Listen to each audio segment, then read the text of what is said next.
quiser. Gente, dar boas-vindas para vocês. Esse assunto talvez seja um dos principais, né? Se tivesse que fazer um top 3 de assuntos que mais caem, esse é um deles. E ele é top 3 também porque ele é relacionado, né? Então, dos assuntos que a gente já viu, e a gente revê isso com você depois, né? O assunto termoquímica, eu vou mostrar algumas questões aí que mesclam, né? Que misturam termoquímica com esse tema, né? Que é a estequiometria. Metria dá uma cola que é medição, né? Estéquio é um nome esquisito, né? Isso vem do grego que é quantidade. Então, estéquio é quantidade. Aí, então, você vai falar, mas medição das quantidades? Isso, medição das quantidades.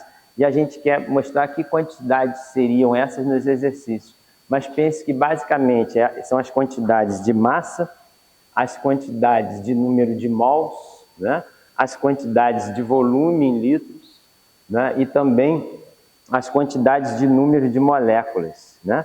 Então, repetindo, eu vejo isso no primeiro exercício teórico, praticamente, para afirmar esses conceitos, essas 4 coisas, né? Número de mols, número de moléculas, volume em litros e massa em gramas, gera 99% dos exercícios de estequiometria, né? Que são, na verdade, uma aplicação dessas leis. Eu fiz uma citação simples aqui do nome dos cientistas, como a lei é conhecida, ou o que está em azul, sem o nome do cientista. Então, claro que todos vocês lembram, né, da lei de Lavoisier, que é a conservação da massa, né? Foi a primeira lei numa cronologia desses cientistas aí, né? Mas todos são leis que remetem à medição principalmente de massa ou de volumes, né? Mas principalmente de massa, por isso chamadas leis ponderais. Mas então, na ordem, a primeira foi Lavoisier. Essas 3 foram quase que juntas.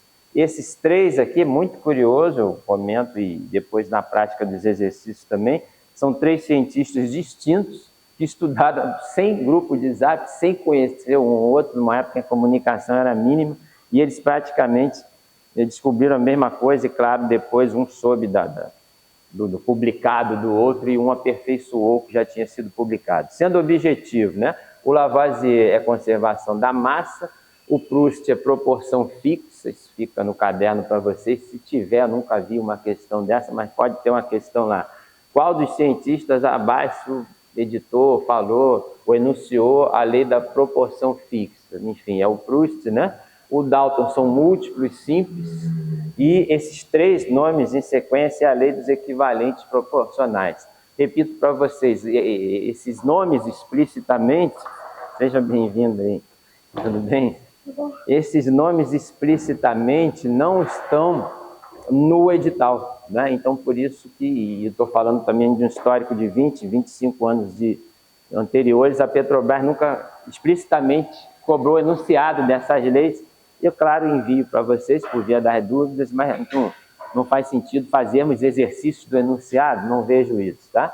Até porque, na prática, né, da estequiometria, que é o que a gente quer fazer, resolver exercícios, essas 1, 2, 3, 4 leis principais, que são chamadas leis ponderais, elas vão estar assim, né? Elas vão estar completamente ao mesmo tempo, misturadas, juntas e misturadas o tempo todo, no mesmo enunciado, no mesmo exercício. Tá bom? Então, seja bem-vindo aí. É isso. Então, eu passo a explicar aqui um resumo meu a nível de quadro e principalmente desses 3 cientistas a níveis de uma primeira vez no mundo, né? Eles mostraram a partir dessa simplicidade que é essa reação aí, seria a síntese da água, né? A partir do hidrogênio e do oxigênio. Então, mas a gente quer já jogar aí a ideia de massas, tá certo? Porque eu destaquei que essas leis se misturam, acabei de falar isso, e que são leis ponderais, que envolvem massa. E o principal conceito que envolve massa é o mol, né? Em que a gente depois faz questões dele, mas de uma forma simples e introdutória, né? O que eu quero destacar para vocês? Que o mol é a quantidade de matéria, mas especificamente em gramas. Por que em gramas é tão importante, gente? Primeiro, numa homenagem a ele, é considerado o pai da química, o Lavoisier criou o sistema métrico decimal, além dessa lei, né? E o grama é a unidade de peso do sistema métrico decimal. né? Tem toda uma questão política mundial de oposição ao Lavoisier, porque ele era francês e a Inglaterra, como potência da época, não queria usar unidades de um francês. Todo mundo já ouviu falar em unidades de massa inglesas, mas cada vez mais o SI, que é o Sistema Internacional, em que o grama é a unidade de massa, se estabelece. Ele ficou de vez estabelecido na química, porque as massas molares, por definição, pesam em gramas, né? Então, quando você olhar o hidrogênio na tabela, vai estar dito, né, vai estar citado que a massa molar do hidrogênio é 1 e que a do oxigênio é 16. Você vai falar 1 e 16 o quê, gente? Se é massa molar, necessariamente é em gramas, tá certo? Então eu posso escrever ali que a massa molar do hidrogênio é 1 grama e que a massa molar do oxigênio são 16 gramas. Claro, gente, vale o sublinhado meu, que isso não significa que um hidrogênio pesa 1 grama, tá certo? Se isso fosse verdade, o hidrogênio que existe seria um peso monstruoso, enfim. Um copo d'água que tem H2O dentro pesaria mais, eu estou fazendo um exagero com medo de errar, mas é pior que isso, um copo d'água pesaria mais que o planeta Terra inteiro, né, se cada átomo pesasse em gramas. E aí tem uma quantidade de átomos necessária para que pese em gramas, que é o 602 vezes 10 a 23, que é o número de Avogadro, enfim, é um número enorme. 602 vezes 10 a 23 são 602 sextilhões de átomos para pesar em gramas. A gente comenta isso à frente. O que eu estou sublinhando? Que a massa molar é peso em gramas. Isso aparece na tabela. E isso a gente está querendo entrar num primeiro exercício prático, tá certo? Em que as massas que estão dadas, fornecidas na tabela, é essa quantidade enorme de átomos, né? Se você tiver, então, 602 vezes 10 a 23, são 602 sextilhões de átomos de hidrogênio. Esse montão de átomos de hidrogênio vai pesar em 1 grama. Pesarão 1 grama. E essa mesma quantidade de átomos de oxigênio pesará 16 gramas. Claro que o peso do hidrogênio é diferente do oxigênio, tá bom? Resumindo, fazendo a prova, você vai olhar na tabela, você não é obrigado a saber isso de cabeça, o hidrogênio é 1. Então, esse 1 grama aqui, ó, é a massa do hidrogênio.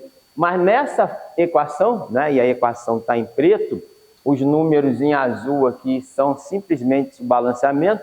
Então, aqui é 1H2, aqui é meio de O2. Por que é meio de O2? Porque meio vezes 2 dá 1, só para justificar o H2O. Eu pergunto a vocês, me interrompam se houver alguma dúvida no balanceamento, que aqui é muito simples, tá? 1 meio e 1 é para ter a mesma quantidade de átomos de hidrogênio e de oxigênio dos dois lados. Então, 1 vezes 2, ó, tem 2 hidrogênios antes, 1 vezes 2, 2 hidrogênios depois. 1 meio vezes 2 dá 1, então tem 1 oxigênio antes, 1 vezes 1, 1 oxigênio depois, tranquilo? Essa conversa de ter a mesma quantidade de átomos dos dois lados, a gente está respeitando, cumprindo aqui a lei de Lavoisier, que é da conservação da massa. Não pode ter quantidade de átomos diferentes antes e depois da seta que expressa a reação química. Tranquilo? Mas falando em números, então, eu mostrava aqui que esse 1 grama é a massa do hidrogênio, só que na fórmula do gás hidrogênio tem um 2 aqui. A molécula é H2. Então, esse 2 aqui é esse. E aí ficou 2 vezes 1. Esse 1 em azul é o balanceamento. Tá? E aí, em resumo, isso aqui fica 1 vezes 1, 1 vezes 2, nasceu esses 2 gramas aqui. Olhando para o O2, cada O são 16 gramas. Falei errado, na verdade a gente pode falar assim, mas na verdade seriam 602 vezes 10 a 23 Os pesam 16 gramas, mas cada mol de oxigênio pesa 16 gramas, agora eu falei correto, né? Toda massa em gramas é mol e todo mol é massa em gramas de quanto? De 602 vezes 10 a 23, só fixando o conceito. Mas resumindo, o 16, né, que é a massa molar do oxigênio, é isso aqui, mas na fórmula do gás oxigênio temos 2 Os, então ficou 16 vezes 2. 1 meio é para balancear a equação, 1 meio vezes 16 vezes 2 deu 16 gramas. Se você fizer isso na água, vai ter o 2 hidrogênios aqui, cada hidrogênio é 1, E de novo o oxigênio é 16, tem um oxigênio na molécula de água. Então 16 vezes 1, 2 hidrogênios vezes 1 grama, que é a massa molar do hidrogênio. Enfim, essa conta aqui deu 18. E agora, gente, olhem para a lei de Lavoisier na horizontal. Vai falar como assim na horizontal? Pense que a seta que expressa a divisão na equação química do que a esquerda é reagente e a direita é produto, pense num sinal de igual aqui, ó. Né? Ou seja, se você somar a massa dos reagentes, está dando 2 mais 16, que dá a massa dos produtos. Isso é a lei de Lavoisier, tá certo? Mas, falando um pouco das outras 3 leis, elas vão gerar aqui, e isso vai ser o foco de resolver 99% dos exercícios. Nós vamos querer chegar, gente, a essa imagem aqui, que é da matemática, que é a imagem de razão e proporção. Essa palavra proporção foi enunciada, foi usada na fala do Proust para enunciar a lei dele, foi usada na fala do Dalton e na fala desses 3 cientistas. Então, na verdade, fazendo um resumão e fechando esses nomes e essas leis que, como te falei, a Sergan Rio, as bancas de Petrobras, que mais a Sergan Rio, menos a banca Sebrasp, e nunca cobraram enunciado disso aqui, a gente pode fazer algum material para você ver o enunciado disso, mas enfim, o que há de comum nessas leis? A palavra proporção, a ideia de proporção. E por que estou teimando com isso? Porque a gente faremos os exercícios em cima dessa imagem aqui, que é o conceito matemático de razão e proporção. Então, pegando flashes do que está escrito aí, perceba que daqui para cá, ó, da linha em azul, mas que linha azul é essa? Eu tirei de onde essa linha azul? O 2, o 16 e o 18 eu expliquei, tá certo? Dessas contas. Mas se você dividir por 2, o 2 e o 16 e o 18, só para gerar um 1 aqui, ó, eu tenho 1, 8 e 9. Mas nesse 1, 8 e 9, a lei de Lavoisier segue existindo? Segue. Se você pensar num sinal de igual aqui, ó, 1 mais 8 dá 9. Tá? E na horizontal de baixo, eu inventei ela de onde? Você pode pensar que a partir dessa linha azul eu multipliquei por 4, né?